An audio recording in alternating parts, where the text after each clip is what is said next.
A Seccional São Paulo, da Ordem dos Advogados do Brasil, por suas comissões de Direito Tributário e Contencioso Tributário, tem a honra de apresentar o webinar Reflexos Tributários da Reforma Trabalhista, PLR e Pejotização, evento promovido pelas referidas comissões com o apoio da Comissão de Cultura e Eventos da UAB São Paulo. Informamos que este evento compactua com os Objetivos de Desenvolvimento Sustentável, um pacto firmado entre a OAB e a ONU. Com a palavra, senhoras e senhores, o nosso ilustre doutor Carlos Daniel, membro da Comissão de Contencioso Tributário da OAB São Paulo. Bom, boa tarde a todos. É um prazer recebê-los aqui nesse nosso webinar que vai tratar sobre reflexos tributários da reforma trabalhista, PLR e pejotização. Este é o quarto webinar em temas tributários que está sendo promovido numa iniciativa conjunta da Comissão de Contencioso Tributário, da Comissão de Direito Tributário, ambas da OAB São Paulo. E nessa tarde nós vamos ter diversos aí amigos, grandes experts no tema, Dr. Pedro Nardelli, Dr. Ludmila, Dr. German, Alexandre, e a presidência dessa ilustre mesa vai ser conduzida pelo Dr. Bruno Loretti Correia. Dr. Bruno, que é especialista em direito tributário pela Fundação Getúlio Vargas, é advogado e é o secretário-geral da nossa Comissão de Contencioso Tributário da OAB, é quem, na verdade, põe a comissão para funcionar. Acho que quem mais trabalha na comissão é o Bruno, é quem faz a mágica acontecer. Então, eu agradeço a presença de todos, a audiência de todos que estão nos acompanhando, e já passo a palavra para o doutor Bruno. Obrigado, Carlos Daniel, pela introdução. Boa tarde a todos os presentes. É um prazer estar ao lado de vocês nessa mesa virtual para mais um evento de altíssimo nível, né, organizado conjuntamente pela Comissão de Direito Tributário e pela Comissão de Contencioso Tributário da OAB São Paulo, que, como o Carlos Daniel colocou, eu sou o secretário-geral, com o maior prazer de todos esses trabalhos que a gente faz aqui conjuntamente. E, como mencionado, a gente está aqui hoje no quarto evento dessa série de webinars do CARF, né? Série essa que eu aproveito a oportunidade para dizer que foi muito bem pensada e organizada pelos meus colegas de comissão, o Carlos Daniel, que está aqui presente, o Diego Diniz e a Karen Jureidini, que são juntos os coordenadores da subcomissão de contencioso administrativo federal dessa nossa comissão. E cujo evento de hoje vai tratar de uma questão muito relevante com repercussões nesse importante tribunal administrativo, que é os reflexos tributários da reforma trabalhista, principalmente no que se refere à PLR, cujas regras foram recentemente alteradas, inclusive, e a pejotização, né? Acho que não custa lembrar e contextualizar todos muito rapidamente que a reforma trabalhista no Brasil ela aconteceu em 2017, por meio de uma mudança significativa na CLT, por meio da Lei 13.467. Segundo o governo, na época, o objetivo dessa reforma era combater desemprego e crise econômica. E, com isso, foram alteradas diversas regras trabalhistas que, sem dúvida nenhuma, impactaram o direito tributário e previdenciário, dentre elas questões quanto à jornada de trabalho, férias, trabalho intermitente e terceirização. Enfim, a ideia do presente evento ela é levar informação e conhecimento de qualidade sobre esse tema para todos os advogados do Estado, que inclusive é facilitado hoje por esse evento ser feito pela internet, né? Vai estar inclusive disponível depois no YouTube, bem como dar, acho que, a devida relevância e o prestígio para o CARF, que historicamente tem sido um tribunal muito importante na solução de controvérsias fiscais e também um grande filtro de disputas que chegam no Poder Judiciário, né? Trazendo os debates lá ocorridos sobre a matéria. E, para tratar do tema de hoje, a gente vai contar com a doutora Ludmila de Oliveira e o doutor Alexandre Evaristo como palestrantes, e os doutores Pedro Lunardelli e Germán San Martín Fernandes como debatedores. Eu vou apresentar o currículo de cada um desses participantes quando eu passar as palavras para suas exposições, mas desde já eu agradeço por terem aceitado o convite e participarem do evento. O webinar, só para que todos acompanhem bem, ele vai funcionar da seguinte forma. Cada palestrante vai ter em torno de 20 a 25 minutos para suas exposições. Em seguida, cada debatedor vai ter mais ou menos 10 a 15 minutos para apresentar suas ponderações. Na sequência, cada palestrante terá, de novo, 5 minutos, um tempo razoável, para comentar o que foi dito pelos debatedores. A gente volta a palavra depois para os debatedores. No final, a gente verifica se houver alguma questão colocada no Q&A, a gente tenta responder se ainda dentro do nosso prazo. É uma sugestão de funcionamento para organizar os trabalhos, mas todos estão muito à vontade para fazer intervenções, comentários. A ideia é que realmente a gente tenha um debate informal em que todos possam contribuir, tá? E, assim, explicado o funcionamento e sem mais delongas, eu já gostaria de introduzir a primeira palestrante do dia, a doutora Ludmila Mara Monteira de Oliveira, tá? A doutora Ludmila ela é doutora em Direito Tributário pela Universidade Federal de Minas Gerais, professora dessa mesma universidade da PUC de Minas, conselheira titular da segunda sessão do CARF, e hoje vai tratar do tema proposto nesse webinar, com enfoque para análise dos reflexos tributários da reforma trabalhista no que se refere principalmente às regras do PLR. Então, doutora Ludmila, fica à vontade para sua apresentação. Seja muito bem-vinda. Muito obrigada, boa tarde a todos. Só por uma questão logística que vou testar novamente a questão do compartilhamento de tela, né, que ficou mais sensível nesses tempos de pandemia, mas nós testamos, quando testa antes dá tudo certo, né? Na hora, às vezes, que dá um problema. Mas só para colocar meu PowerPoint aqui já de uma vez.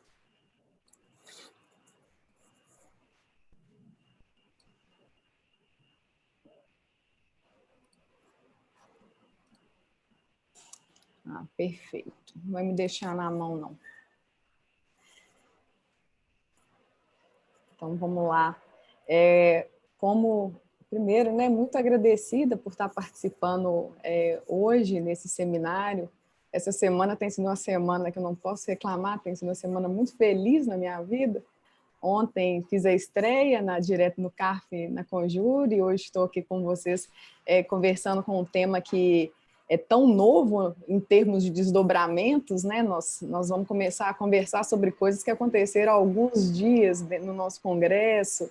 Então, esse viés, né? essa análise do que está sendo feito pelo nosso legislativo é algo que sempre me causou grande fascínio, então fiquei extremamente feliz por participar desse seminário que traz temas que para mim são tão caros.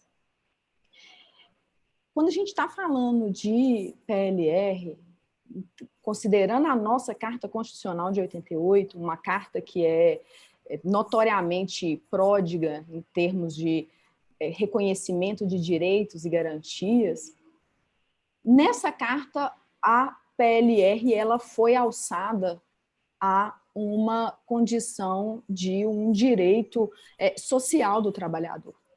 E ela não está, a PLR ela não está só no artigo 7º, ela é novamente mencionada quando na nossa Constituição é tratado da questão da ciência, da tecnologia, da questão do desenvolvimento, como uma forma, né, de fomentar essa integração do trabalhador para que novas tecnologias sejam desenvolvidas, para que haja uma pesquisa de qualidade e que este trabalhador ele possa fazer, né, colher frutos desse esforço, dessa busca por esses resultados satisfatórios no desenvolvimento das suas atividades, mas que ele possa ali, integrado, né, com a ideia do capital, colher esses frutos com o trabalho dele. Na hora que a gente vai para a Lei 8.212, a gente tem ali claramente uma norma que dispõe que os valores, né, percebidos a título de participação de lucros e resultados, esses valores eles não integram o salário que fará incidir a contribuição previdenciária. E é muito importante, eu acho que desde o início, a gente fazer, porque a gente sempre trata, né, PLR como se fosse uma coisa só, sem fazer outras distinções, mas elas são importantes, principalmente quando a gente vai falar, fazer uma análise acurada desses planos como fazemos lá no CARF, distinguir o que é lucro do que é resultado. A ideia de lucro, ela está muito mais ligada, ela enfatiza muito mais essa correlação entre capital e trabalho do que quando a gente está falando de resultado. E por que isso? Quando a gente está falando de lucro, a gente está gratificando aquele empregado por um desempenho que ele teve em determinada tarefa. Ou seja, ali existe muito menos, né, uma atuação dele mais ativa. Quando você fala assim, resultados, ela está muito mais ligada a algo intrinsecamente desenvolvido por esse empregado do que quando a gente está falando na ideia de lucro. A ideia de lucro, ela enfatiza isso, ela enfatiza essa integração, ao passo que a ideia do resultado dá-se uma ênfase ao resultado em termos de incentivo de produtividade daquele empregado. Então, a gente tem esse dispositivo, só que quando está ali na linha J do parágrafo 9º, essa norma, né, que exclui da base de cálculo esses valores recebidos a título de PLR, há ali uma ressalva, desde que aquele plano esteja em conformidade com a lei específica. Tanto é assim que a gente já tem há muitos anos um entendimento, né, do Supremo Tribunal Federal, que foi exarado em sede de repercussão geral, né, o tema 344, que traz exatamente isso. Olha, se a gente não tinha uma lei específica, porque nós vivemos, né, um período, digamos assim, de limbo, a história da PLR dá para fazer quase um curta-metragem, né, de todas as coisas, de tantas reviravoltas que foram acontecendo ao longo desse tempo. Mas a gente tem primeiro, né, a edição da MP no ano de 94, uma MP que foi reiteradas vezes reeditada até que a gente tivesse uma lei propriamente dita, a Lei 10.101, que foi feita em 2000. Mas o que o Supremo coloca ali, de forma bem clara, é, olha, se há ali uma condicionante à existência de uma lei específica, e analisando, né, o artigo 7º, que ele fala que não teria, né, teria uma eficácia limitada, ele precisaria de outras normas que fizessem, que densificassem aquele conceito. Sim, foi alçada a PLR a um patamar de direito social, mas precisaria ainda de uma norma para que me dissesse quais seriam aqueles critérios específicos que deveriam ser observados para que não se haja a incidência da contribuição previdenciária. Então, antes da edição da MP, a gente não tem como falar em nenhum pagamento, e aí entra aquela questão do nome, né? Não basta a denominação dos pagamentos que são feitos, o que eu preciso perquirir é a natureza deles, eles se enquadram de fato no conceito de PLR, que isso já foi reiterado há muitos anos lá dentro do âmbito do CARF. Então, antes de 94, não existia nenhuma parcela que pudesse escapar dessa incidência. A partir daí, sim, observados os requisitos da MP, que foi posteriormente convertida em lei. E a partir daí, a gente começa a ter inúmeros desdobramentos esses que são frutos de reiteradas MPs que foram editadas ao longo desse tempo, considerando um marco teoricamente recente, que é o da reforma trabalhista, que foi em 2017, muito pouco tempo aí para a gente ver essas reviravoltas que acabaram acontecendo. Quando a gente fala em PLR, existem duas modalidades. A gente tem uma primeira modalidade, que está ali prevista no artigo 2º, que fala de uma comissão paritária formada pelas partes, né? Só que ali há uma necessidade de que um representante do sindicato participe dessas negociações. Ou seja, não basta que seja eleita uma comissão paritária, é necessário ainda que o sindicato da categoria acompanhe essas negociações. E uma outra modalidade que seria, digamos, mais rígida, né? Que necessita da intervenção do sindicato, desde logo, com convenções ou acordos feitos de forma coletiva. Com a reforma trabalhista, a gente tem aí um marco muito importante com a inclusão na CLT de um parágrafo no artigo 444, que dá ali, ele passa a dar um tratamento. O trabalhador, historicamente falando, ele sempre se colocou numa situação, por óbvio, né, de hipossuficiência em face do seu empregador. Mas no parágrafo único do artigo 444, a gente vê com a reforma trabalhista um reconhecimento, talvez, de uma hipersuficiência de uma parcela desses empregados. A reforma trabalhista, ela autoriza que, se o empregado ele perceber um salário maior do que... qual que é o limite? O limite é igual 2 vezes o limite máximo dos benefícios do regime social, ele... Gente, eu perdi vocês, espera aí. Vocês estão aqui? Sim. Ah, tá, é porque fechou aqui, na hora que eu mexi ele fechou. Perfeito.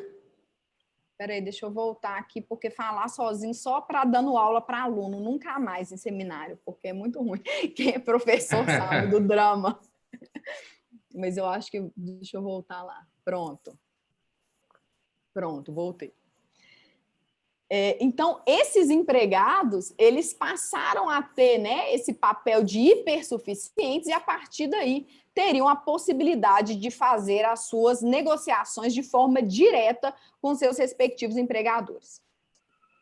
Eu coloquei o ponto 2, mas depois eu estava até olhando, revendo, na verdade ele é até o ponto 1, porque eu acho que ele que é todo o liame, ele é todo o marco. Quando tem essa inclusão do parágrafo único no artigo 444 da CLT, anos mais tarde vem a edição de uma medida provisória, a de número 905 de 2019, que traz mudanças substanciais na lei de PLR. Uma dessas mudanças substanciais é a inclusão do parágrafo 10º no artigo 2º, falando justamente disso, facultando que determinados empregados pactuem diretamente com seus respectivos empregadores os seus planos de metas, qual que seria ali o regime a eles aplicado. Só que mais do que isso na verdade, vem de um clamor, né, uma necessidade, como a relação trabalhista ela tem um aspecto um tanto quanto dinâmico, o que se via ali era uma necessidade de fomentar com que pudessem os empregadores e os empregados melhor articular ali seus acordos do que esperar a intervenção do sindicato, ou seja, dado o dinamismo próprio dessas relações, a justificativa para a inserção dessas mudanças ficaria bem clara, bem evidente. A partir do momento que eu posso pactuar diretamente com o meu empregador, obviamente há uma celeridade muito maior nas mudanças de acordo, nas diversas perspectivas dos obstáculos, dos percalços que vão acontecendo ao longo, né, de um contrato de trabalho, ao longo da apuração de o cumprimento de uma meta, de um determinado resultado pré-fixado. Então, o que nós vemos com a MP, primeiramente, né, por força dessa modificação do artigo 444 da CLT, é essa possibilidade de um tratamento direto a ser feito entre empregador e empregado. Além disso, nós vemos também, aí é o ponto 1, que deveria ser o ponto 2, é a questão daquela, como eu falei com vocês no começo, a gente tinha antes 2 modalidades de acordos que poderiam ser firmados. Ou eu fazia uma comissão paritária, desde que tivesse um representante do sindicato, ou eu fazia um acordo ou uma convenção coletiva.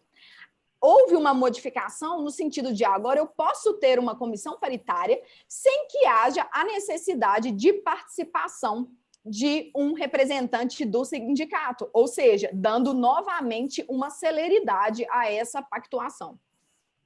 Nós temos ainda um terceiro ponto que foi muito importante com relação à equiparação das entidades sem fins lucrativos a empresas. Ali, a partir da MP, uma inclusão de um artigo que fala que desde que elas tenham planos e objetivos próprios, elas estariam sim equiparadas à empresa. Um plano extremamente sensível, um ponto extremamente sensível dentro do CARF, que inclusive já foi até objeto de uma tentativa de edição de súmula, que acabou não indo para frente, não prosperando, justamente pela divisão dos entendimentos que há ali no tribunal, no sentido de o que significa, né, uma regra previamente estabelecida.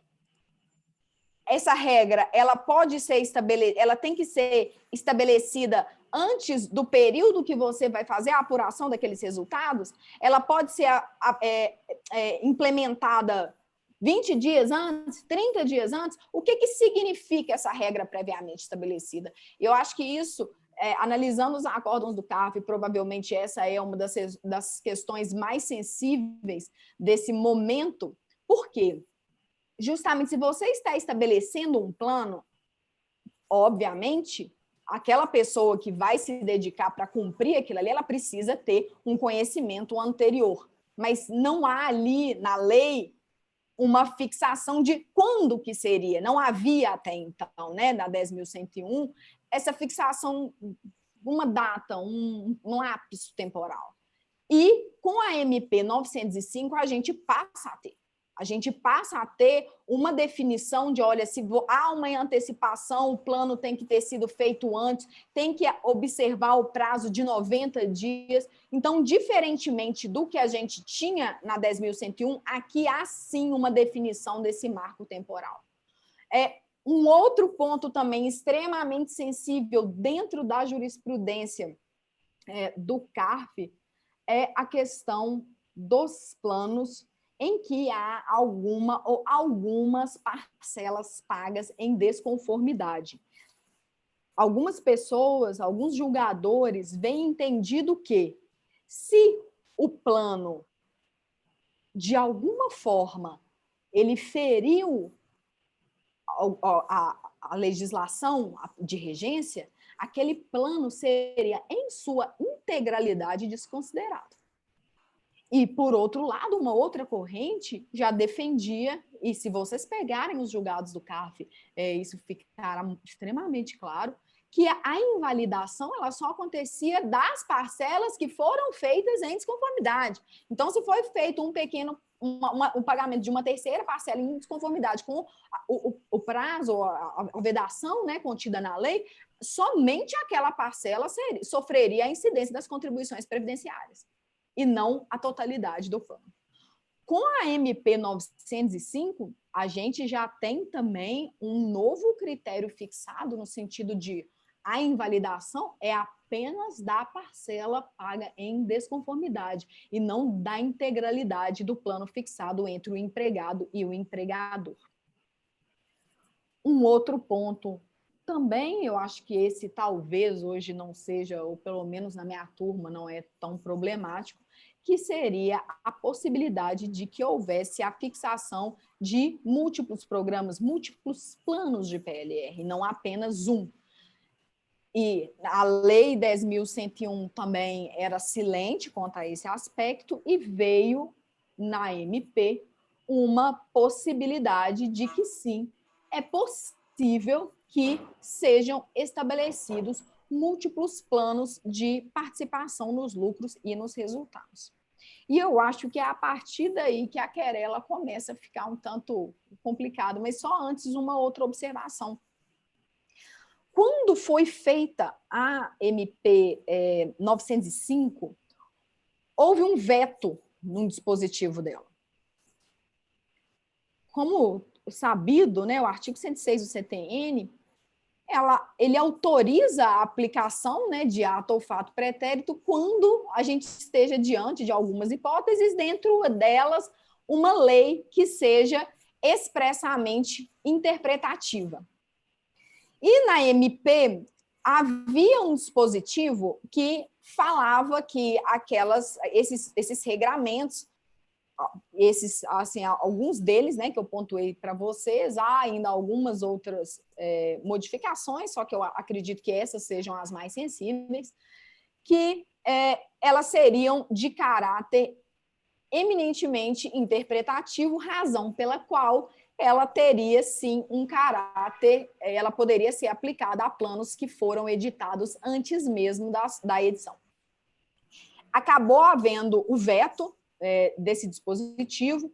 Há quem defenda que se a Constituição já previa ali a possibilidade da PLR, já erigia a PLR como um direito social, essas normas elas estariam apenas densificando, então que o caráter interpretativo dela seria claro, mas fato é que houve o veto dessa aplicação retroativa por causa do não reconhecimento, naquele momento, de serem as normas de caráter estritamente interpretativo. E aí, agora, no momento de pandemia, a gente tem, dentro deste contexto, analisando apenas PLR, uma série de modificações.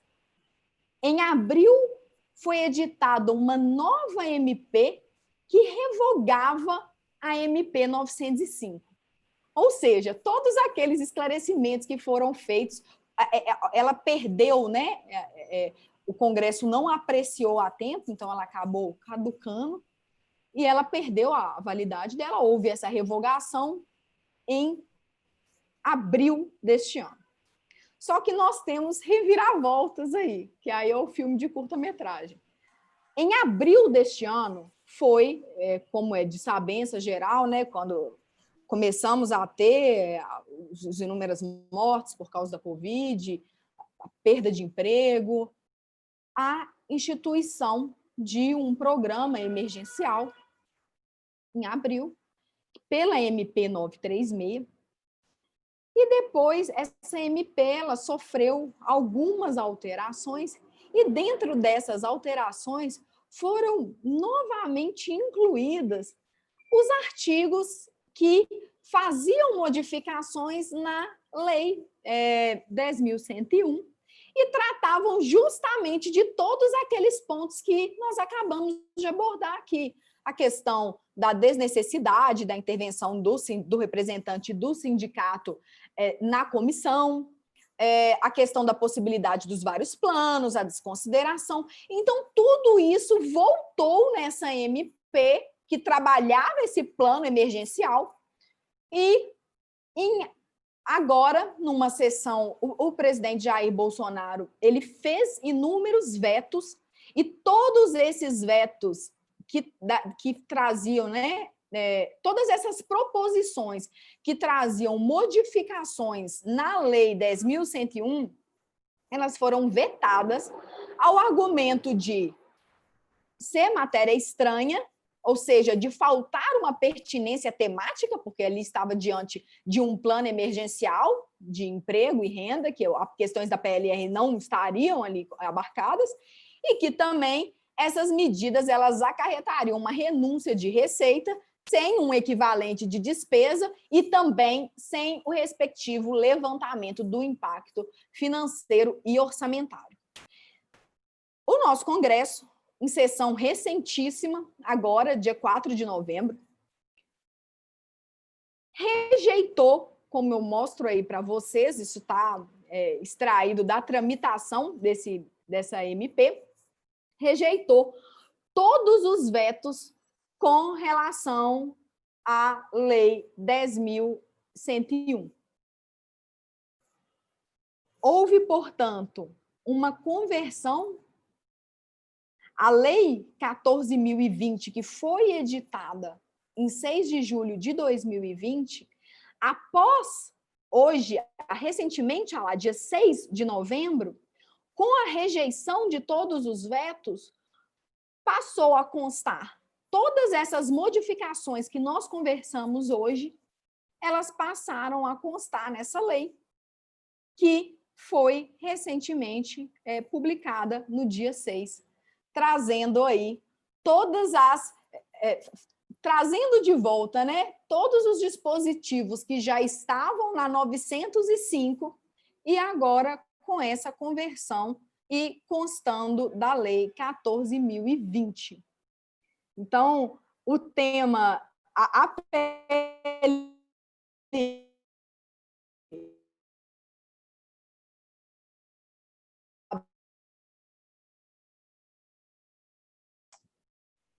Doutora Ludmila, acho que talvez ela tenha caído. Vou esperar uns 10 segundinhos.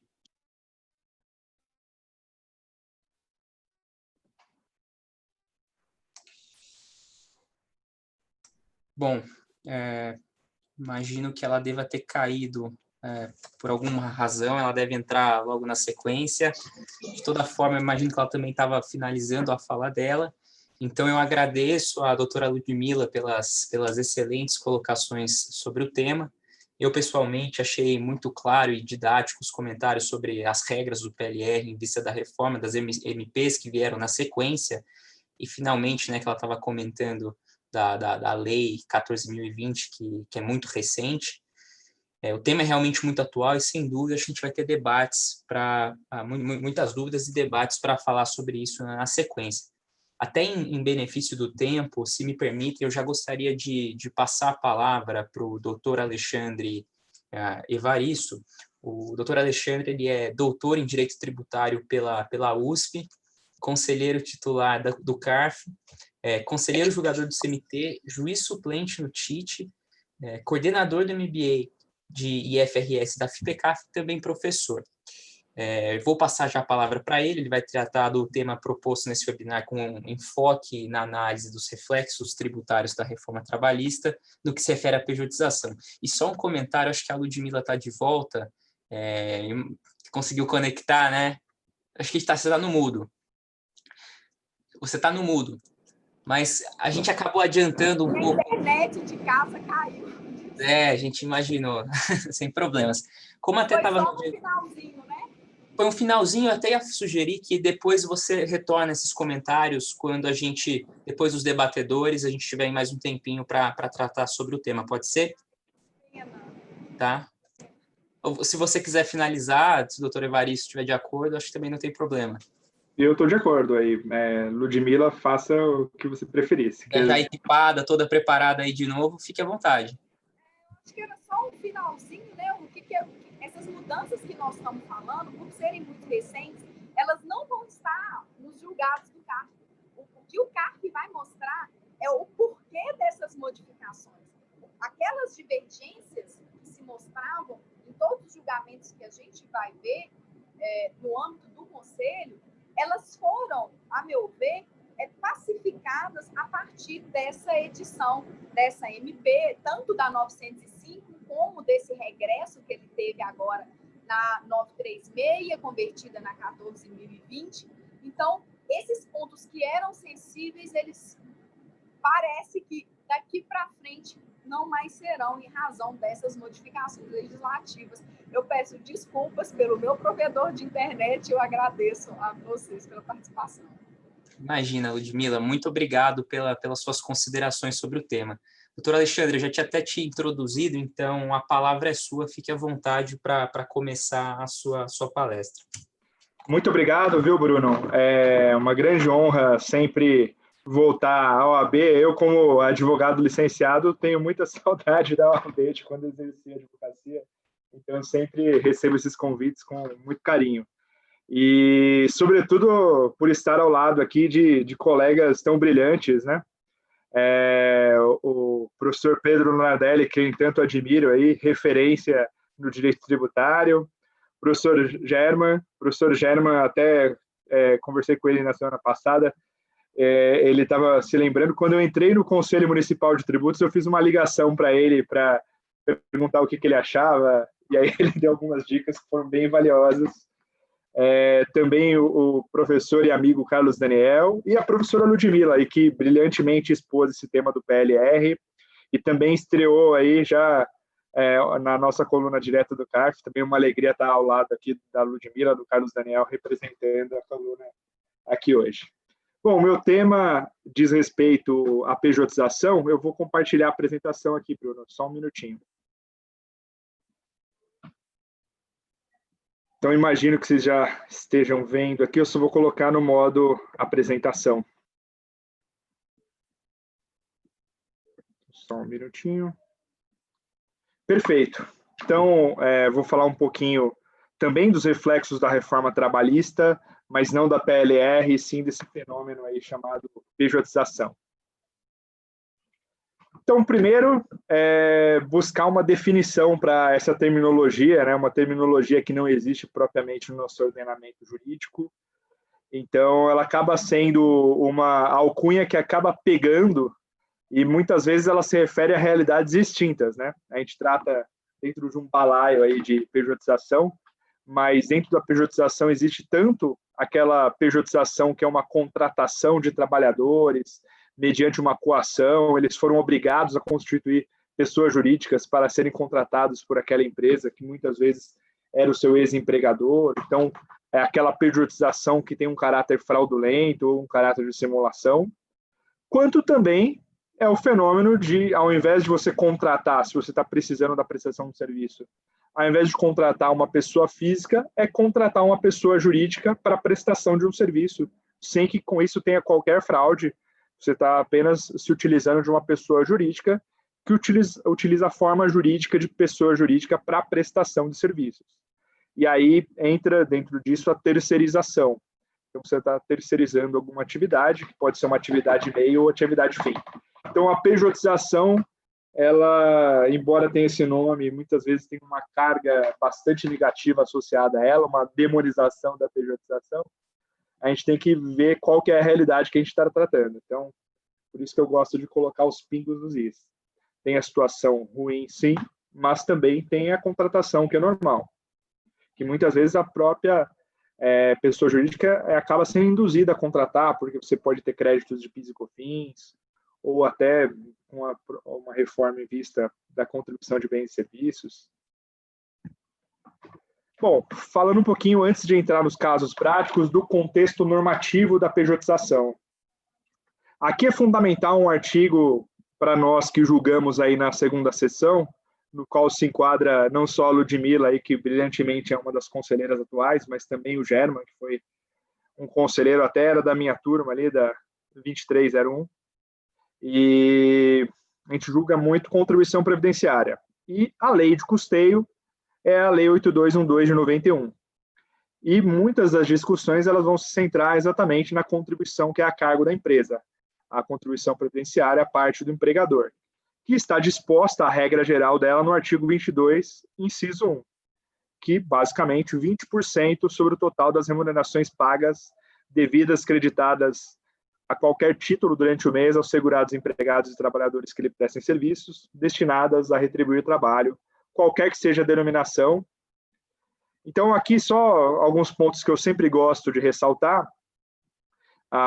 O artigo é tanto genérico para evitar que o contribuinte utilize uma denominação diferente, com isso consiga elidir, consiga afastar a tributação, mas para mim o cerne desse dispositivo está ali bem no meio dele, é quando há prestação de serviço destinada a retribuir trabalho. Então, para que tenha incidência da contribuição previdenciária, tem que ter a retribuição do trabalho. Eu estou pagando em contrapartida da prestação de um trabalho. É diferente, e no direito do trabalho tem autores que pontuam isso de uma maneira bem clara. Existem remuneração pelo trabalho, que você claramente está sendo remunerado em retribuição ao trabalho, e existem remunerações que são para o trabalho. Elas são acessórias, você não está ganhando em virtude do seu trabalho. Exemplo, por exemplo, a alimentação que você recebe do seu empregador, ela não é pelo trabalho, você não está sendo pago com comida. O alimento ali é acessório porque saco vazio não para em pé, já dizia o velho ditado. Outro dispositivo que é bem relevante quando a gente fala de pejotização, voltamos aí à boa e velha consolidação das leis do trabalho, a CLT, e aqui a gente tem aquele conceito mais básico que temos em qualquer primeira aula de direito do trabalho. Qual que é o conceito de empregado? Então, é toda pessoa física que presta serviços de natureza não eventual a empregador sob a dependência desse mediante salário. E daí a gente tira os requisitos da relação de emprego. Então, basicamente, tem a questão da pessoalidade, já que é uma pessoa física, a prestação de serviços não eventual, então tem a habitualidade, sob a dependência do empregador, então tem a questão da subordinação, e tem a questão que é mediante salário, então tem a onerosidade. Então, esses são os requisitos de uma relação de emprego.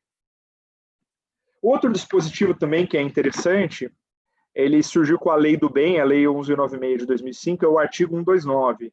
O artigo 129 ele é de uma redação bastante interessante, que permite, então, que para fins fiscais e previdenciários, os serviços intelectuais, que incluem natureza científica, artística ou cultural, eles podem ser prestados para fins fiscais e previdenciários por uma pessoa jurídica, ainda que seja atribuído aí, em caráter personalíssimo, a que o serviço seja prestado por uma pessoa física, que seja dela sócia ou empregado.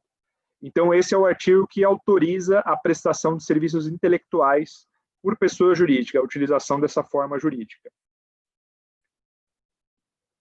Aí entramos propriamente no contexto, da reforma trabalhista. Então, a reforma trabalhista, ela vai surgir ali no finalzinho do governo do Michel Temer e sai desse cenário de flexibilização. Obviamente, a gente sabe que a nossa legislação trabalhista, ela é bastante dura, vamos dizer assim, e parte do princípio de uma hipossuficiência dos empregados. Então, há poucas margens para flexibilização.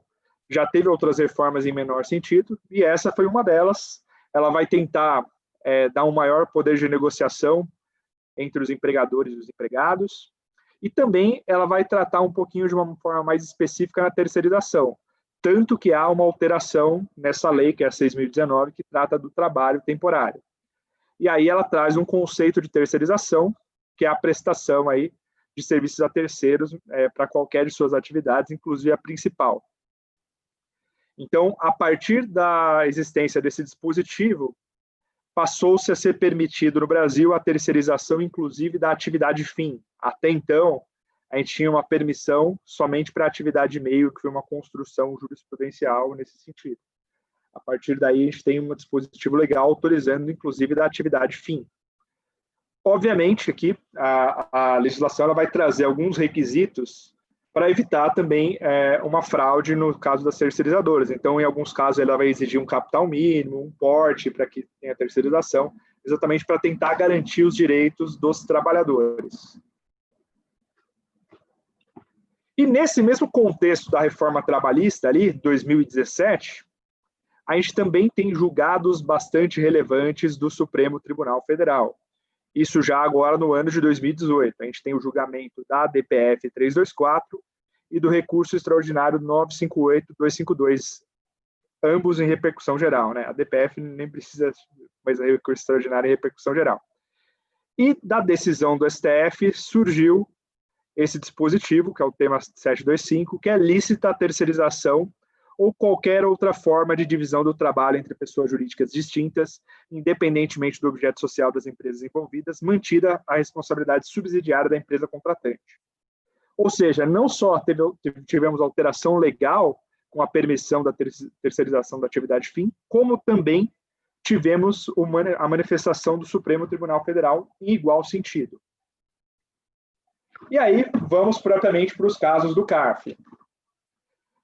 A questão da pejotização, só fazendo uma menção antes de entrar propriamente no CARF, ela pode ser julgada de duas formas diferentes.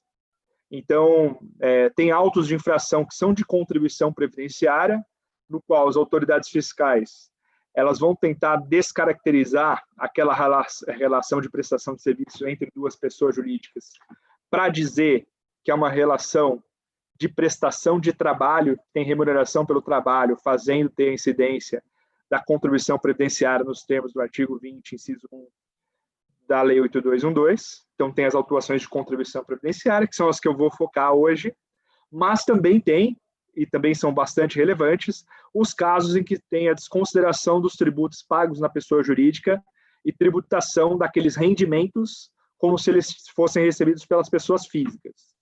Então, tem esses dois tipos de autuação, ambos, curiosamente, são julgados no âmbito da segunda seção, que tem competência tanto de RPF quanto de contribuição previdenciária.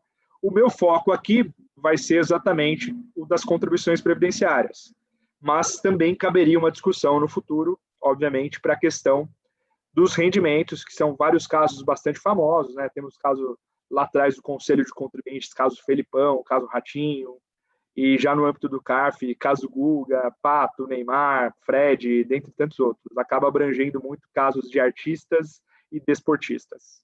Bom, voltando aqui à contribuição previdenciária, eu separei aqui alguns acórdãos recentes do chamado novo CARF, ali, desde a composição que teve alteração pós-relotes ali em dezembro de 2015. E aí nós temos os acordos de contribuição previdenciária. Nessa primeira folha aqui, eu vou tratar especificamente dos serviços intelectuais. Então, os serviços intelectuais estão tendo autuação de contribuição previdenciária, segundo a Lei 8212, e o contribuinte ele vai tentar alegar, muitas vezes, que há esse permissivo na Lei 1196, ainda que esses casos eles sejam anteriores à Lei 1196, o artigo 129, a Lei do Bem.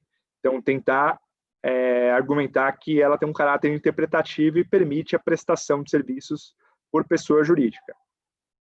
Os primeiros casos aqui, esse grupinho que foi julgado em junho de 2016, eles envolvem um clube de futebol, o Esporte Clube Internacional, lá de Porto Alegre. O Esporte Clube Internacional, ele contratou pessoas jurídicas para prestarem serviços de preparação física.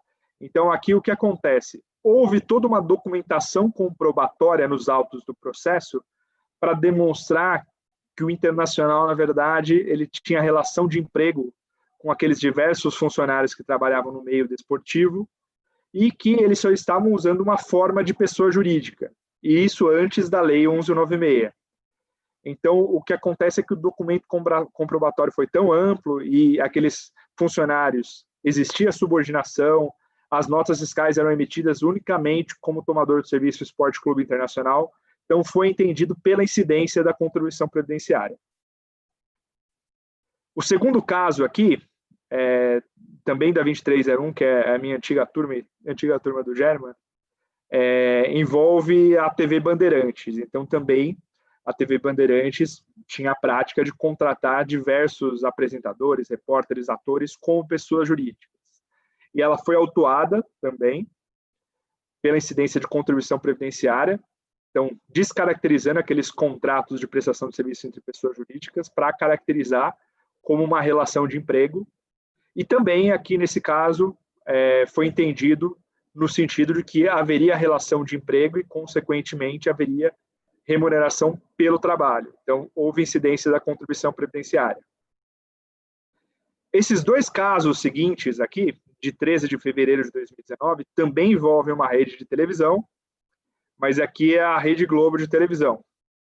E, nesses casos, também, bem parecido com o da TV Bandeirantes, envolviam aí apresentadores, atores, todos bem famosos ali, né? E aí, nesse caso, o contribuinte ganhou, por isso que ele está num verdinho, ele está numa tonalidade diferente dos anteriores, que está em vermelho. E, nesse caso, o contribuinte ganhou, mas não foi por conta do mérito, tá? Foi por decadência.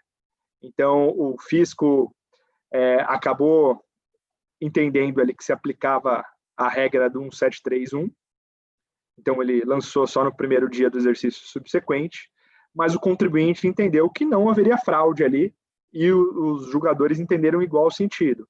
Como consequência, e havia os recolhimentos aí parciais, entendeu-se que não haveria tributação.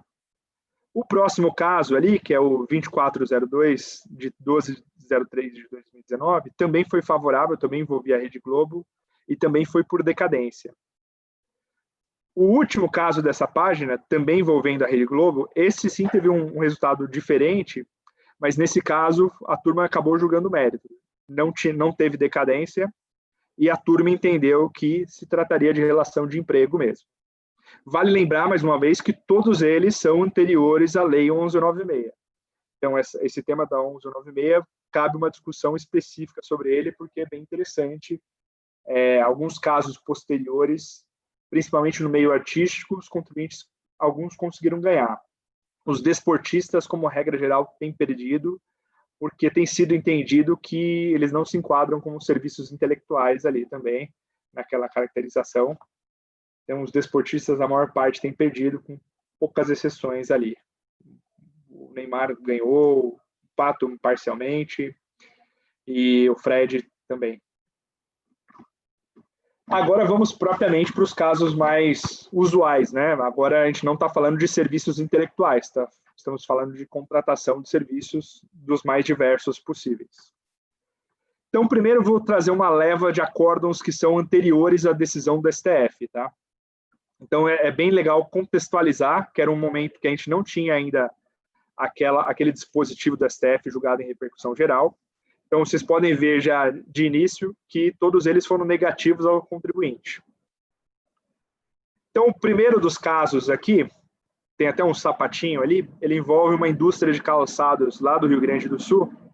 Essa indústria de calçados, houve por parte da fiscalização um cuidado, esse caso aqui, curiosamente, eu fui o relator, houve um cuidado bastante grande da fiscalização de demonstrar que muitas das pessoas jurídicas que eram contratadas por essa pessoa jurídica do setor de calçados, eles eram ex-empregados, muitas das sedes das empresas, dessas pessoas jurídicas subcontratadas, eram no mesmo endereço da contratante, né, da fábrica de calçados, eles tinham o mesmo contador, o mesmo plano de contas, era um único tomador do serviço, que é um outro fator que é bem importante, então o contribuinte acabou perdendo. Nesse segundo caso, também não foi muito diferente, ali de junho de 2018. Então, aqui era um setor já de serviços, que envolvia engenharia, então também houve uma comprovação ali por parte da fiscalização de que não havia outros tomadores de serviço e de que haveria subordinação nesse caso. Então, também o contribuinte acabou perdendo. Nesse terceiro caso aqui, né, de 3 de julho de 2018, também o contribuinte acabou perdendo. Mais uma vez, houve um trabalho da fiscalização bastante minucioso, aí, segundo a descrição do relatório, e foi comprovada a subordinação. Em igual sentido, aqueles dois últimos casos que se referem ao setor de agricultura, mas também com a subcontratação de pessoas jurídicas, também entendeu-se que haveria subordinação e haveria uma relação de emprego, na verdade, passível de incidência da contribuição previdenciária. Então, conforme vocês podem ver, é uma questão muito probatória, né? Vai depender muito do caso a caso. O que é interessante aqui, essa última decisão para em julho de 2018. Aquele acórdão de recurso extraordinário do STF e o resultado da DPF são de agosto de 2018. Então, por isso que eu delimito bem aqui, antes da decisão do STF. Aí agora vamos para uma leva de decisões que são após a decisão do STF. Então, nessa linha aqui, nós temos 4 casos, todos posteriores, ali começando em novembro de 2018, lembrando que foi em agosto a decisão do STF, e, curiosamente, os 4 estão verdinhos aqui. Então, os 4 tiveram decisões favoráveis ao contribuinte. Então, o primeiro deles envolvia uma empresa de engenharia, e aí, nesse caso, foi entendido pela turma, pela 2201, pela insuficiência de provas para demonstrar que haveria subordinação. Então, nesse caso, foi decidido a favor do contribuinte por falta de provas. No segundo caso, era um hospital, então os médicos eram contratados como pessoas jurídicas. E aí, nesse caso, os médicos eles conseguiram comprovar que eles prestavam serviços para outros hospitais, para as outras clínicas também, por meio daquelas pessoas jurídicas, o que acabou enfraquecendo bastante o argumento das autoridades fiscais. Então, também o contribuinte saiu vitorioso desse caso, sem incidência da contribuição previdenciária.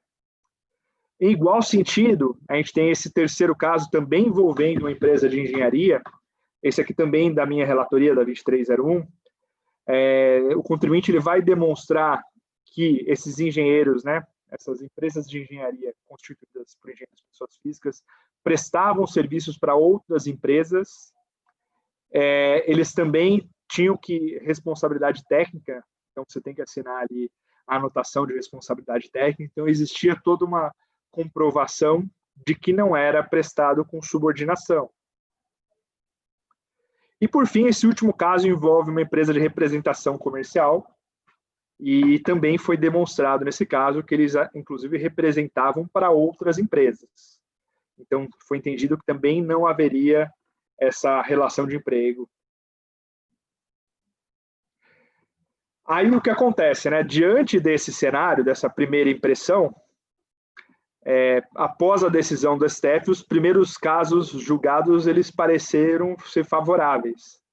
Então, é curioso que até na nossa coluna direto do CARF, eu fiz uma coluna ali por volta de fevereiro, março de 2019, e aí eu falei, olha, nota-se uma pequena tendência que após a decisão do STF, os casos vêm sendo positivos ao contribuinte. Não dá para afirmar se foi o conteúdo fático que coincidiu de serem casos bons, ou se é uma mudança. E aí a gente vai para a próxima página. E aí, conforme a gente vê, está tudo vermelhinho, né? Então, a minha possível conclusão que eu tirei lá atrás estava parcialmente errada. Não dá para saber, obviamente, porque sempre é o caso a caso, mas as decisões que foram posteriores, em 2019 e 2020, elas foram negativas ao contribuinte. Então, aquela tendência que deu para se observar no primeiro momento, ela não foi confirmada. Então, é bem interessante. Obviamente, vai muito depender do caso a caso, então vai depender muito do trabalho da fiscalização, de fazer um bom trabalho de evidências, assim como o contribuinte também se defender trazendo contra-argumentos. Então, nesses casos, obviamente, não dá para saber se a fiscalização tinha feito um bom trabalho ou se o contribuinte se defendeu de uma maneira não tão adequada, mas os acórdãos foram desfavoráveis. Então, esses dois acórdãos aqui de 2020, eles se referiam a uma empresa de fraldas que subcontratava pessoas jurídicas que lhe prestavam serviços. Era atividade fim, já que essas pessoas jurídicas eram constituídas por pessoas físicas que trabalhavam na indústria de fraldas. E aí foi entendido que se trataria de uma simulação, já que essas pessoas teriam subordinação total, seguiriam horários, etc. e tal. Esse segundo acórdão de 5 de junho de 2019, de final 262, ele também envolve uma empresa do setor de imóveis, um moveleiro, e também entendeu-se que haveria uma simulação, já que também constatou-se ali que teria uma relação de emprego a partir das provas trazidas aos autos.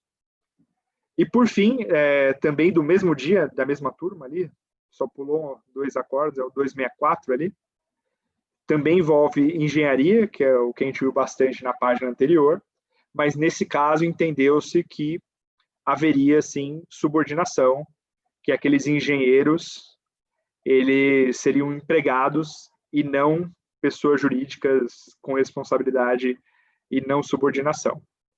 Ou seja, né, conforme a gente pode ver ao longo da apresentação, a gente tem um contexto legislativo que, de certa forma, é aberto, né? A gente tem a remuneração pelo trabalho como a causa para a incidência da contribuição previdenciária sobre folha. A gente tem o conceito de empregado com seus requisitos no artigo 3º da CLT. A gente tem o artigo 129 lá da Lei 1196, trazendo essa possibilidade para fins fiscais e previdenciários da prestação de serviços intelectuais na pessoa jurídica.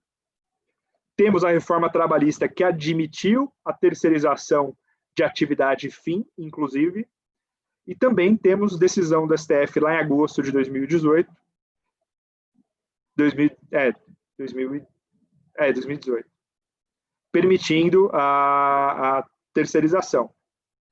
Os casos anteriores a gente viu que foram muito negativos, num primeiro momento posterior foram positivos, mas agora voltaram a ser negativos. Então vai tudo depender muito dos fatos concretos.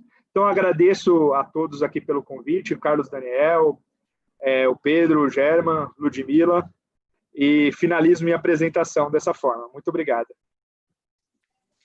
Muito obrigado, doutor Alexandre, pela exposição. Sua fala, sem dúvida, trouxe diversas decisões muito interessantes do CARF, envolvendo o tema da pejotização, que nos permitiu ter um bom panorama de como essas discussões são tidas no tribunal. Da sua fala, né, nos parece, então, que, embora a reforma trabalhista tenha ampliado a possibilidade de terceirização, que agora é, inclusive, autorizada para atividades fins, ainda assim é possível que exista questionamentos da fiscalização e disputas do CARF caso a contratação de pessoas jurídicas apresentem elementos previstos na CLT para a caracterização dessa relação de emprego.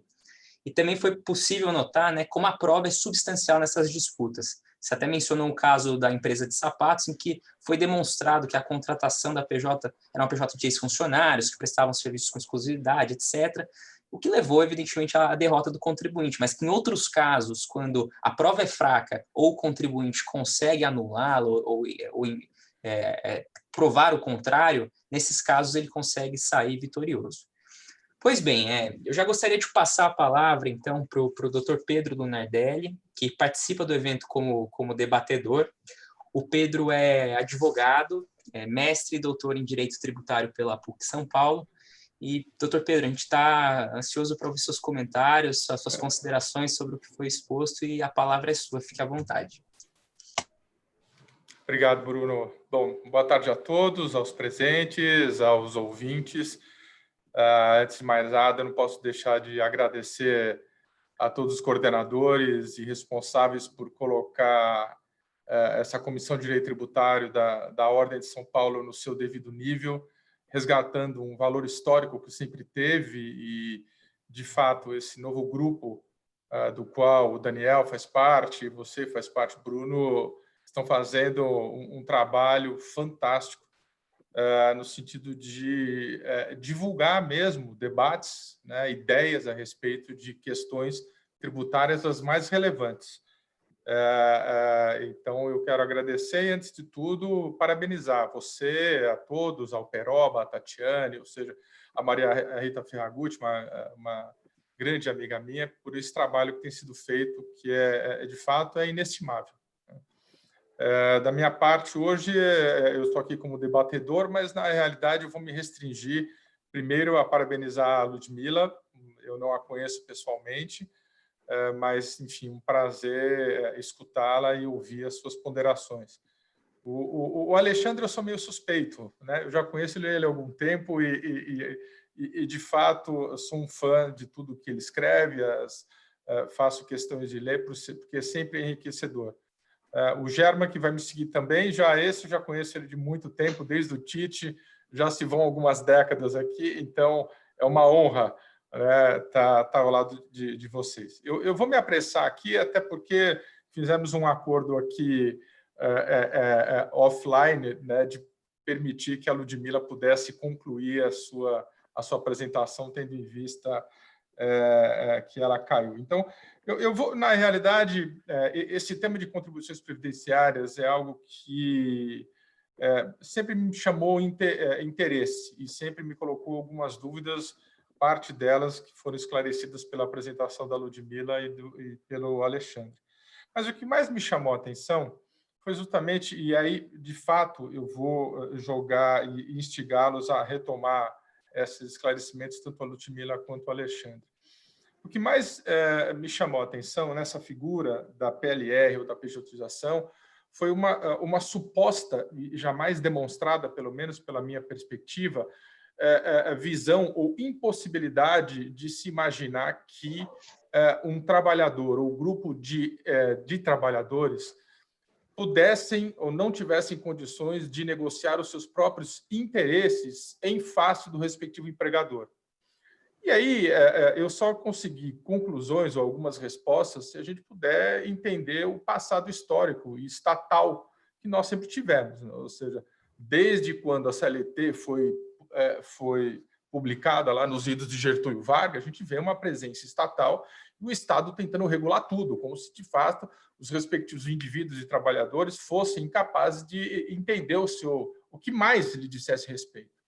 E é tão curioso isso, né, que mesmo quando a gente tem leis que tentam, de fato, dar ao trabalhador ou grupo de trabalhadores que estão lá e sabem o que trabalham, como querem ganhar, mesmo assim se tem interpretações dizendo que, olha, muito embora grupo de trabalhadores, vocês estejam aí, vocês tenham condições de negociar, vocês não estão capacitados para isso. Eu preciso de um Estado para, na realidade, vir e decidir aquilo que, em tese, vocês não teriam condições de decidir. Isso, na realidade, obviamente, é uma crítica a esse ambiente normativo que a gente tem.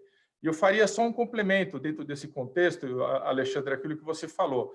Veja, nós temos o Supremo, nós temos leis, nós temos a doutrina, e a gente não pode esquecer também que a gente tem o fisco para negar tudo isso que eu falei antes.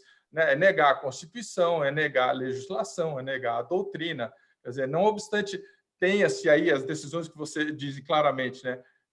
Você tem um esforço legislativo para colocar na mão do maior interessado dessa relação, que entenda-se empregador e empregado, né, nós temos uma figura tentando negar isso. Eu não estou aqui querendo fazer qualquer crítica àquilo que é fraude, àquilo que é simulação. Até porque essa figura da simulação existe desde, né, de pelo menos uns 700 anos, vem desde o romano. A gente sabe o que significa simulação.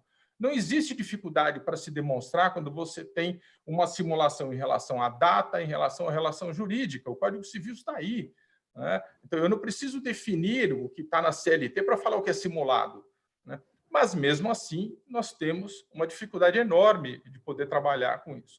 E eu vou fazer referência aqui, particularmente, ao parágrafo 1º. Me permitam aqui abaixar para poder ler. É o parágrafo 1º do artigo 2º da Lei 10.101. Sempre me chamou a atenção que, nos acórdãos que historicamente examinaram a PLR, muito pouca atenção se dá a essa figura do parágrafo 1º do artigo 2º, e eu vou me permitir aqui a leitura, porque ele é um pouco longo, né? Mas, de qualquer forma, ele diz o seguinte: dos instrumentos decorrentes da negociação deverão constar regras claras e objetivas quanto à fixação dos direitos substantivos da participação e das regras adjetivas, inclusive mecanismos de aferição das informações pertinentes ao cumprimento do acordado, periodicidade de distribuição, período de vigência e outras mais. O que eu quero chamar a atenção aqui, senhores? Olha só que curioso. Vários acordos do Supremo, que foram mencionados pela Ludmila e também pelo Alexandre, né? Eu vou pegar dois que me ocorreram, que sempre eu interpretava esses acordos como negando esta regra do parágrafo 1º do artigo 2º. O caso da periodicidade da assinatura dos acordos de PLR, que agora, com a nova Lei 10.14.020, parece se colocar um prazo para que esses acordos sejam assinados. Mas olha curioso, senhores. O CARF jamais firmou um entendimento de que eu precisaria ter uma previedade à celebração desses acordos aos pagamentos. No entanto, e aí vem a minha dúvida, no entanto, qual que é o incentivo que o empresário tem para assinar previamente um acórdão, estabelecendo regras claras, objetivas, sobre aquilo que vai acontecer no futuro? Vejam só, o que eu quero trazer aqui para debate é: qual é o custo que o empresário terá para ter que adivinhar tudo o que vai acontecer na empresa dele em períodos subsequentes, para que, a partir disto, ele vá pagar o seu PLR? O que é mais fácil para o empresário em termos de custos? Ele fazer um acompanhamento periódico a cada mês, a cada 2 meses, a cada 3 meses, e, a partir das coletas, das informações concretas da sua empresa, ele ir remunerando ou ir pagando as participações de lucro? O que é mais fácil para o empresário, em termos de métricas econômicas e financeiras? Ele ir trabalhando em períodos muito mais curtos, e, a partir desses períodos muito mais curtos, ele avaliar o atingimento das metas, o atingimento da lucratividade ou o atingimento dos resultados, seja o que for, eu fazer nesses períodos mais curtos, ou eu ter que adivinhar tudo o que vai acontecer num período anterior, como era a interpretação anterior do CARF. Se eu não me engano, as únicas exceções que ele admitiu eram em relação a atividades sazonais, típica de agropecuárias. Havia algumas decisões do CARF, se eu não me engano, que, tendo em vista que, na realidade, essas atividades de colheita sazonais, haveria uma certa aceitação. Fora disso, você tinha que assinar, por exemplo, antes de um exercício anterior, né, ou um período de 12 meses para você antecipar. Bom, a dúvida que eu tenho e é isso que eu queria instigar o debate, principalmente da Ludmila: o que é mais claro e objetivo em termos de facilidade de pagamento, de participação de lucros ou resultados? Eu sabendo, né, tudo o que está acontecendo, né, de uma forma mais rápida, ou seja, a cada mês, a cada 2 meses, ou eu tentar adivinhar em 2020 o que vai acontecer, por exemplo, em 2021. Essa é o racional que eu não consigo entender, quando me parece que o parágrafo 1º do artigo 2º, ao ele exigir dos instrumentos decorrentes da negociação deverão constar regras claras e objetivas, o que é mais claro e objetivo no que diz respeito ao atendimento desse mandamento constitucional, que é pagar lucros e resultados? Como a Ludmila falou, existe um direito integrado à figura do trabalhador, do empregado. Ótimo. Mas de que forma que eu torno isso mais tangível? Eu impondo uma obrigação e, portanto, um custo de adivinhar o que vai acontecer num futuro longínquo. E quando eu falo em futuro longínquo, senhores, nós não estamos aqui trabalhando nós não estamos trabalhando aqui nos Estados Unidos, nem tampouco na Europa, que a atividade econômica se consegue projetar em 5, 10 anos. Nós estamos trabalhando num Brasil, que a atividade econômica não se projeta por mais de 6 meses, 1 ano. Esquece isso. Esquece isso. Né? Se a gente pensar em histórico de economia brasileira, o governo federal, a questão de 15 dias, editou o primeiro decreto da história estabelecendo planos de governo de 5 em 5 anos, de 10 em 10 anos. É a primeira vez que a gente tem isso na história. Nós não temos um histórico de previsibilidade econômica no nosso país que permita um empresário saber o que ele vai fazer o ano que vem. Não tem, a gente não tem esse histórico. Curiosamente, né, existe interpretação, acordos do CARF que fazem uma interpretação no sentido de que regras claras e objetivas não é aquela que está acontecendo agora no mundo empresarial, é aquela que vai acontecer em 2021 e 2022. Que é absolutamente um contrassenso no que está na lei. Me parece que, quando a lei diz que nos acordos coletivos deverão haver regras claras e objetivas, quer para o direito substantivo deste direito do empregado, quer das regras adjetivas, são absolutamente regras que colham o que está acontecendo agora. Logo, me parece absolutamente um contrassenso, mesmo essa nova regra da Lei 14.020, que diz agora, se não me engano, terá uma periodicidade de 90 dias. Né, para você, ela considera válida, me fugiu agora, me corrija depois, Ludmila, por favor. Né? Mas esse novo período de 90 dias já é se for 90 dias mesmo, já é um alento para o empresário? Me parece que sim.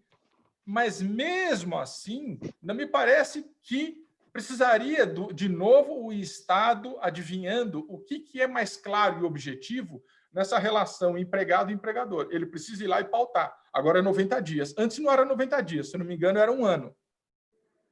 É, de novo, alguém que se arroga no entendimento de que eu, legislador, tenho mais onipresença e onisciência do que está acontecendo na indústria e naquela relação entre empregado e empregador. Então, a crítica que eu faço, primeiro é essa, né? Para instigar exatamente uma análise da Ludmila em relação ao que deveríamos ou deveremos interpretar em relação ao parágrafo 1º, o que são essas regras objetivas e claras, e, obviamente, permitir que você fale um pouco mais, né, com essas as novas alterações da Lei 14.020. Um outro ponto que eu acho curioso, e aí é instigar o meu colega Alexandre, e aí encerro a minha participação também, né, é a dificuldade de se entender o que seriam essas trabalho cultural. Né? O científico, acredito até que sim. Agora, quando a legislação fala em cultural, né, há um conceito, para alguns doutrinadores aqui, aberto. Eu, particularmente, tenho uma certa dificuldade de falar com conceitos abertos, né? Porque qualquer tipo de conceito ele tem, pelo menos, um conotador, né? Ele tem algum critério de definição. Mas a minha dúvida que eu tenho agora é se, na sua experiência do CARF, o CARF já se debruçou do que seriam essas atividades culturais que distinguem das artísticas, das científicas e de outras profissões que estão lá mencionadas no artigo 129. Eu encerro aqui a minha participação, até por solicitação do Bruno. Me desculpem se avancei no tempo. Imagina, obrigado, doutor Pedro. Foram ótimas as provocações, realmente nos fazem questionar e refletir sobre as regras postas, sobre o PLR. e os critérios rígidos que são impostos pela legislação para sua implementação. Certamente um tema que depois a doutora Ludmila pode comentar um pouco e dar sua opinião. E também, né, comentou um pouco sobre as atividades culturais, o que as diferenciam das demais para fins de pejotização, que o doutor Alexandre depois também pode dar seus comentários. Agora, na sequência... Posso fazer uma sugestão? Que eu acho Claro. que fica até mais fácil, porque senão depois a gente esquece. Se a gente pudesse fazer logo essa conversa, porque se vierem outras perguntas, eu já sei que eu já perdi coisas aqui. Então, se a gente puder fazer nesse momento e depois passar a palavra para o doutor Germán, eu preferiria, se o Alexandre também não se importar.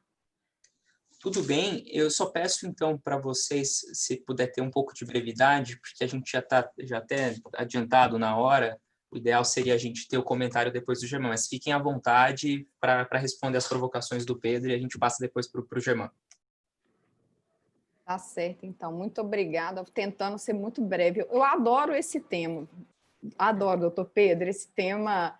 Política fiscal sempre foi um tema que eu acho que as suas perguntas, elas perpassam muito a questão de política fiscal, a visão que cada um tem do Estado, né? Ela remonta, né, uma dicotomia, né, do que é o Estado liberal, um Estado mínimo, um Estado menos intervencionista, com a concepção do outro lado de um Estado maior, de um Estado que talvez me parece ser o nosso modelo de um Estado mais amplo e mais robusto de bem-estar social.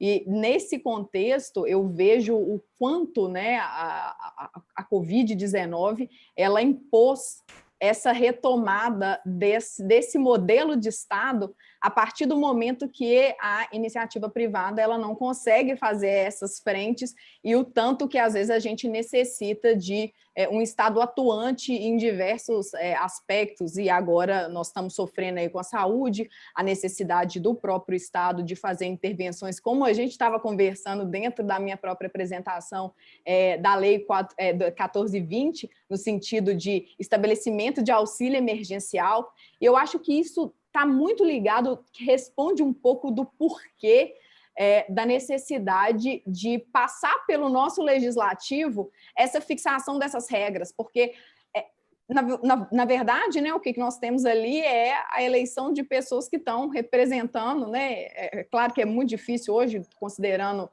como os interesses dos indivíduos são múltiplos, a gente vê hoje uma crise de representatividade, né? Ninguém nos representa de fato, mas uma necessidade disso passar, porque se deixar para o individual, imagina a dificuldade, né, de se fixar.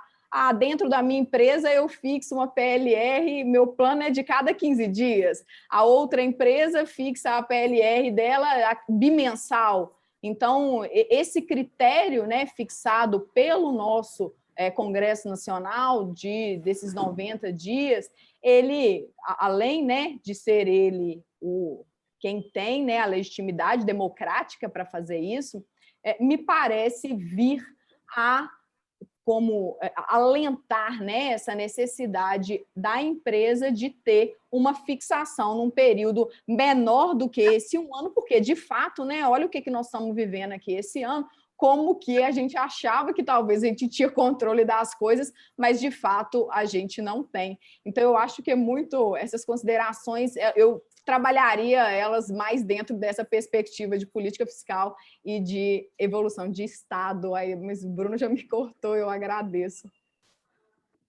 Desculpa, pessoal, que a gente as discussões são muito boas, a gente vai se deixando levar, mas eu tenho que fazer o papel de chato aqui.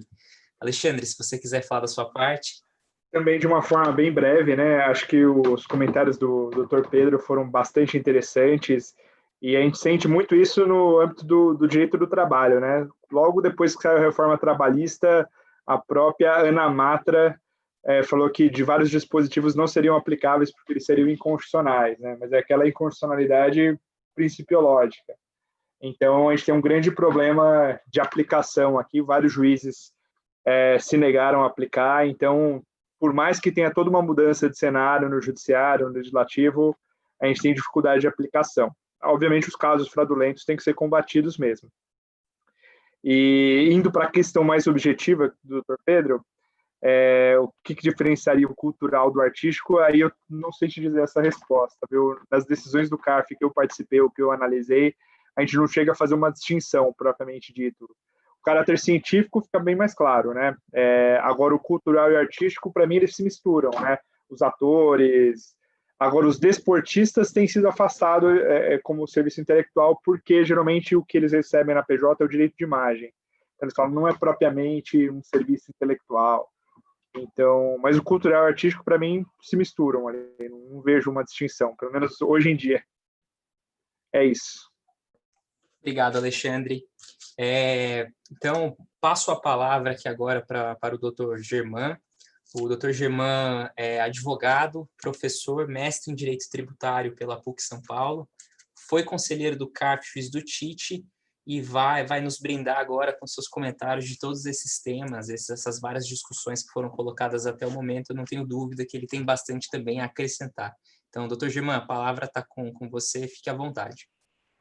Muito obrigado, doutor Bruno Corrêa. É um prazer estar aqui de volta ao OAB. Parabéns aí, mais uma vez, doutora Ludmila, pela excelente e didática exposição, ainda que a tecnologia tenha lhe passado a perna ao final, né? Mas isso será recompensado ao final do nosso evento. O Alexandre, grande amigo, né? E um dos grandes expoentes aí que eu chamo da nova geração. Ele não é tão novinho assim, mas eu chamo ele de nova geração, né, Pedro? A gente que está sem cabelo, com barba branca, a gente pode assim chamá-los. E o Pedro aí já é um cara da old school, né? Um cara já da velha escola, e dispensa mais comentários, grande advogado, né? Foi juiz do TIT, um combativo, né? E realmente também trouxe apontamentos extremamente inteligentes aí ao tema em questão. Eu vou tratar de alguns aspectos macros para não ficar repetitivo, né? E aí também vou passar a bola, quem sabe, aí não sei qual que é o plano aí do Bruno, para passar novamente para os palestrantes para fazer um encerramento.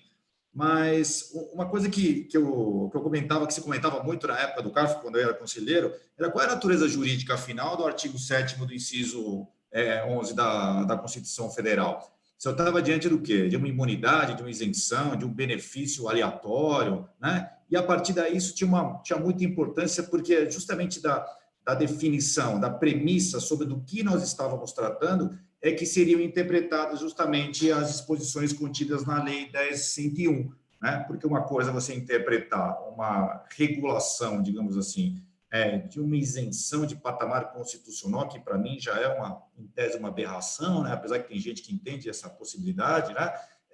Ou então a gente estava tratando de uma regulamentação de uma imunidade de eficácia limitada, né? Em relação à contribuição sobre a folha de salários.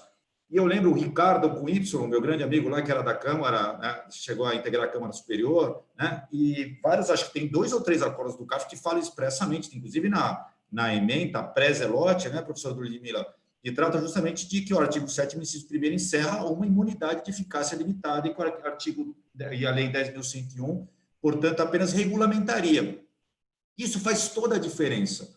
Por quê? Porque a partir desse momento, né, essa aparente interpretação dada, que eu nunca consegui encontrar também, a exemplo do que o Pedro colocou, eu nunca consegui encontrar esse conteúdo normativo, essa densidade normativa na Lei 10.101, desse prévia estipulação em relação aos métodos e a como essa participação nos resultados seria efetivamente realizada em relação a um exercício praticamente 2 anos depois, né? Porque você teria que ter as normas hoje em relação ao exercício seguinte para distribuir o lucro-resultado no outro ano, né? Então, assim, eu nunca encontrei esse conteúdo através das mais diversas interpretações da Lei 10.101. Eu sempre entendi que, justamente por se tratar de imunidade, eu tinha que dar-lhe o que a gente chama de interpretação conforme a Constituição, que é a máxima efetividade das normas constitucionais. A hermenêutica constitucional, ela segue um outro plano exegético do que a hermenêutica legal. E já esclarecendo, isso em nenhum momento é impedido por qualquer texto legal em relação ao CARF. O CARF te deixa claro, não é isso? O que o processo administrativo sempre deixou claro é que eu não posso afastar a lei por inconstitucional quando há uma incompatibilidade absoluta na vertical entre uma norma legal e a Constituição. Aí, por uma questão relativa à função judicante realizada pelos órgãos administrativos que resolvem litígios, é que eu tenho uma certa vedação, mas interpretar conforme a Constituição nunca foi empecilho, né? Então, nesse ponto, desde sempre, justamente para mim, a 10.101, ela nada mais encerrava do que uma regulamentação de uma imunidade de eficácia limitada, e assim entendida exclusivamente essa imunidade de eficácia limitada, dado o julgamento do RE 569.441, que o ministro Toffoli, inclusive, foi vencido, o relator era o ministro Toffoli, foi vencido, no entendimento de que essa imunidade já teria eficácia a partir da Constituição de 88, né? E até por uma questão, né? Há uma discussão, ele resta vencido, até faz uma brincadeira que justamente hoje eu saio deste plenário como o ministro Marco Aurélio, vencido. Aí o ministro Marco Aurélio ainda coloca uma expressão lá, não. Ele brinca num dos trechos da discussão, ele fala assim, mas sem perder o meu sorriso no rosto. Então, os dois saem vencidos, o Toffoli sai vencido dessa questão, e somente se reconhece essa desoneração, vamos chamar assim, a partir da conversão da MP 794, até a edição da MP 794 de 94. E por que eu digo isso? Para chegar numa seguinte conclusão, não sei se a professora, e fazendo a provocação para a professora Ludmila logo na sequência, por mais que o artigo 37 o veto tenha sido mantido, né, quanto à retroatividade dessas disposições, que, digamos assim, deixam menos rígida, né, o reconhecimento da não tributação dos valores distribuídos a título de lucros e resultados, me parece que assim, ela se encaixa no conceito de retroatividade do artigo 106, do inciso 1º do Código Tributário Nacional. E aí, como sempre, né, eu gosto de consultar os velhos, né? Aí eu fui lá consultar o Hugo de Brito Machado, né? Fui consultar o Roque Antônio Carrasa, sobre essa expressão expressamente interpretativa. E aí, e também fui lá no projeto do Código Tributário Nacional, que, graças a Deus, agora está disponível no site do Senado, né, Pedrão? Quem quer aprender realmente, vai lá, tem 500 páginas para ler, divirta-se, né? Infelizmente, tem gente que fala que é tributarista, mas nunca leu o CTN, nem sabe como é a origem do Código Tributário Nacional. E a redação original do 106.1 falava, olha que interessante que era, a lei aplica-se a ato ou fato pretérito em qualquer caso quando seja expressamente interpretativa de outra. E o de outra foi suprimido na redação final. Ou seja, esse expressamente interpretativo, ele não precisa dizer à lei, olha, esta lei é interpretativa, óbvio, tá? Basta que ela apenas deixe de inovar no ordenamento jurídico e apenas esclareça conteúdo não de lei anterior, ou de qualquer outra lei, ou de normas jurídicas em sentido amplo que venha a tratar do mesmo tema. Ou seja, me parece que não há nenhuma dificuldade em reconhecer, né, que as alterações recentes, mesmo com esse veto do artigo 37, professora Ludmila, é expresso em relação ao artigo que trata do expressamente, literalmente falando, eu poderia aplicar retroativamente todas essas regras para fins de convalidar eventuais glosas em relação à distribuição que não atenderam a interpretação dada, né, pelo CAF, que, aliás, todas são por votos de qualidade, se não me engano, né, professora Ludmila? As mais relevantes, que estabeleciam essa rigidez em relação à desoneração da contribuição sobre a folha. Então, essa é a primeira provocação. E já logo na sequência, e juridicamente exatamente a mesma coisa, professor Alexandre, né? Através dos mesmos argumentos, a aplicação retroativa da lei do bem, né? Do artigo 129 da 11.196. Ora, é claro que ela é expressamente interpretativa. Não precisa estar escrito que ela é expressamente interpretativa. E aí também, expressamente em relação a esse tema, encontrei o professor Everardo Maciel, professor Roque Carrasa, né, tratando da aplicação do 106.1 em relação ao artigo 129 da 11.196, e uma passagem fantástica do prefácio desse livro, que é muito legal, você deve conhecer, né, Alexandre? Né? Muito bacana, tá? Que trata só sobre esse tema, que é do Everardo Maciel, né, que ele diz, mencionando Ortega y Gasset, né, que nos ensinou que a clareza é delicadeza do legislador para com o povo. Logo, né, se demonstra a saciedade, que a natureza interpretativa e a legalidade do mencionado artigo 129 da Lei 11.196, justamente porque ela em nada inovou, ou como diz Hugo de Brito Machado, na sua singela linguagem, é chover no molhado, ou seja, não há nada, né, que venha a trazer novas disposições de ordenamento jurídico. Portanto, não haveria o que se discutir em relação à sua aplicação retroativa.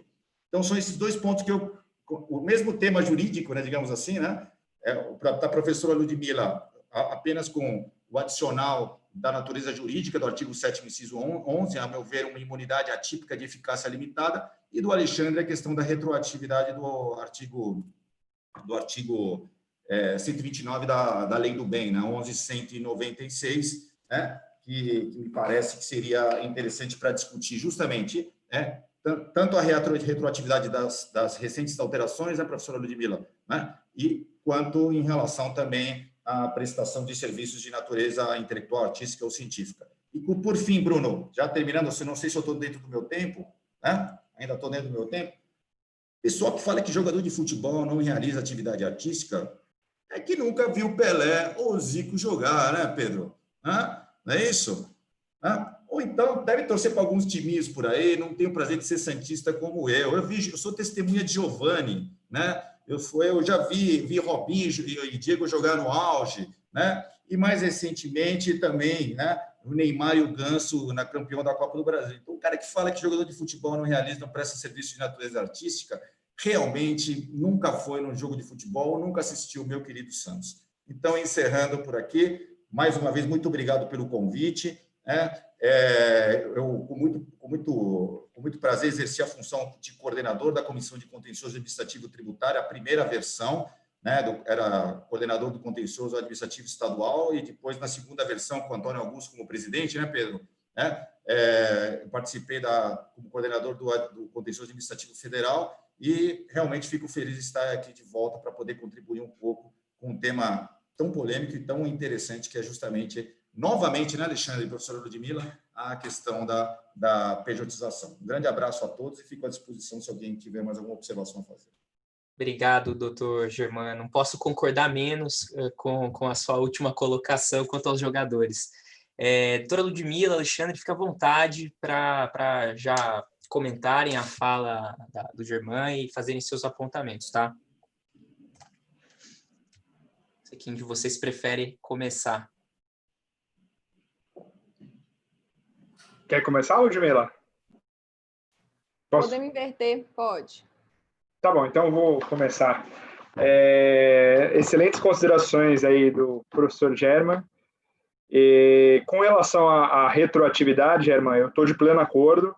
Primeiro, pela citação da obra. Essa obra é uma obra bem bacana, que conta com pareceres de diversos professores relevantes. Tem o professor Roque Carrasco, Everardo Maciel, o professor Humberto Ávila, e todos são uníssonos a interpretar que é retroativa. E para complementar esse cenário, eu penso da segunda forma também. A gente não tinha nenhuma norma proibitiva. Então, a gente estava numa lacuna.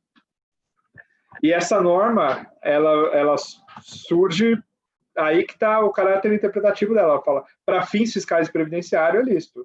Mas ela não está dizendo em nenhum momento, nem confirmando que é a partir dali só, e nem dizendo que lá atrás. Então, o cenário que a gente tinha antes dela era um cenário que não havia proibição. Então, a partir do momento que não tem fraude, e é o que ocorre na maior parte desses casos, eu entendo que é possível aplicá-la. Infelizmente, a maior parte dos casos do CAF que eu já vi tem entendido por voto de qualidade ou por maioria de que ela é interpretativa, sim, e os casos anteriores, geralmente, os contribuintes perderam. Os casos posteriores, o contribuinte, alguns ganharam, mas os anteriores... Vide, por exemplo, o caso do Guga, né? O Gustavo Kirten aí. Ele era um caso bom, na minha opinião, na medida em que ele não é aquele desportista que só tem um empregador ali, né? Ele recebia dinheiro de diversos patrocinadores, então tinha diversos tomadores, e ele acabou perdendo, era por ser anterior, era dinheiro de premiação e de patrocínio. Só me permite, Alexandre, desculpa, só interromper. e com votos de qualidade da doutora Maria Helena, falando que ele usava o boné do patrocinador. Essa frase vai ficar para a história, né?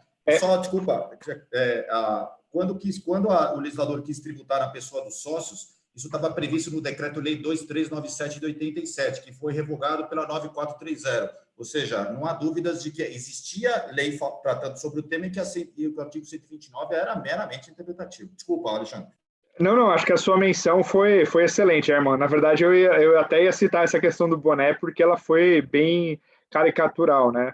Então, ela é bem importante. E aí eu tento, o exemplo que eu uso bastante para mostrar como tem essa desvinculação, e o caso do Guga era bom, e essa questão do boné não faz sentido nenhum, é o caso do Ayrton Senna, né? O Ayrton Senna é um dos grandes heróis nacionais aqui do Brasil, e a gente sabe que, ainda que a pessoa física tenha falecido lá, salvo engano, em 1º de maio de 1994, a marca continuou. Ele tem um negócio altamente lucrativo, com venda de produtos.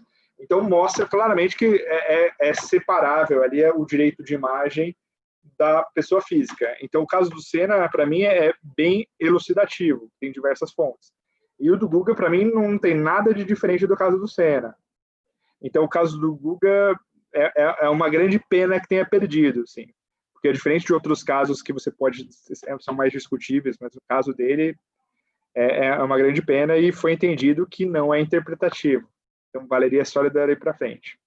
Então, é isso. Basicamente, agradeço mais uma vez pelo convite, pela participação. Bom, quanto ao aspecto, né, da norma interpretativa, quando eu fiz a menção ao veto, eu não estava, em momento algum, me referindo que apenas há de si está expresso que aquela lei é interpretativa. Ela, de fato, obviamente, não precisa disso estar explicitado. Esse debate, né, o que a gente está vendo aqui são exposições de pontos de vista, e são pontos de vista que certamente, com essas novas alterações, isso ainda vai ser bastante palpitante. Por quê? Porque há uma diferença, né, de premissas.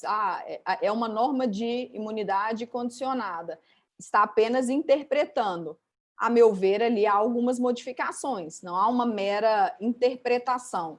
Há uma supressão de uma necessidade de atuação da entidade sindical, há uma fixação de determinados prazos que não havia antes.